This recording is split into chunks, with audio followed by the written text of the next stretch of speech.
Last time nga, naglagay ako dito sa kwarto namin sa mga kilid-kilid ng moisture absorber.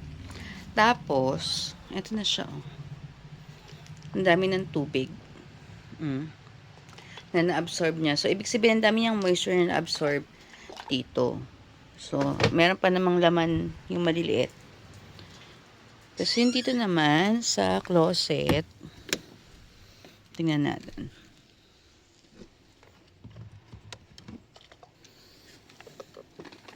Ang dami na rin niya. Ayan, ang dami ng water.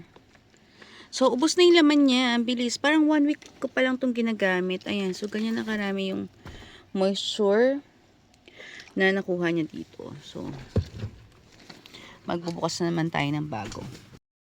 So, ayun, meron na nga ako Ayan, nalaglag. So, meron na nga ako mga ayan, nakatabi rito.